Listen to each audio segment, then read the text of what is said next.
سلمہ کے بارے میں مشکات کے اندر موجود ہے، امامت والے چیپٹر میں صحیح بخاری کے اندر موجود ہے۔ وہ کہتے ہیں میں چھوٹا سا بچہ تھا اور نبی اسلام نے اعلان نبوت کیا تو قافلے جب ہمارے علاقے سے گزرتے تھے نا، چھوٹی سی عمر میں 6-7 سال کی عمر میں تو انہوں نے امامت کروائی، وہ اس سے پہلے 4-5 سال کی عمر میں ہی قرآن کی آیات میں نے سن سن کے یاد کرنا شروع کر دی تھی، مجھے اتنی اچھی لگتی تھی، وہ ان کی اپنی زبان میں تھی نا۔ وہ فتح مکہ ہوئی تو کہتے ہیں کہ میرے قبیلے نے تو یعنی ابھی تیاری بھی مکمل نہیں کی، میرے ابا جی ہے نا فوراً پہنچے،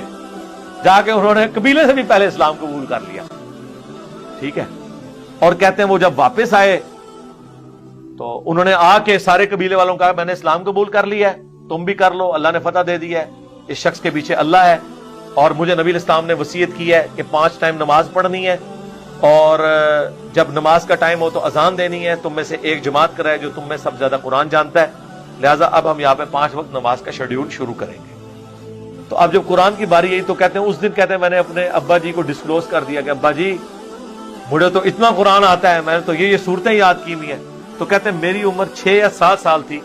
مجھے میرے قبیلے والوں نے امام مقرر کیا، پورا قبیلہ میرے پیچھے نماز پڑھتا تھا، مجھ سے زیادہ قرآن کسی کو نہیں آتا تھا۔ تو وہ کہتے ہیں کہ لیکن غریب تھے ہم، کہتے ہیں میرے پاس ایک ہی چادر تھی،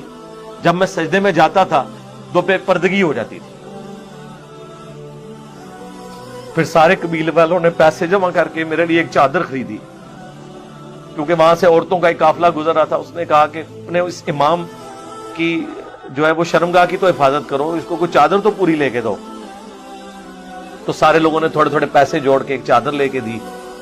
اور مجھے اس چادر کی اتنی خوشی کہ اس کے بعد مجھے کسی چیز میں اتنی خوشی نہیں محسوس ہوئی۔ اس وقت تو لوگوں نے سوچا نہیں تھا کہ ان قریب رومنز اور پرشین کے خزانے ان عرب کے بدوؤں کے پاس آئیں گے۔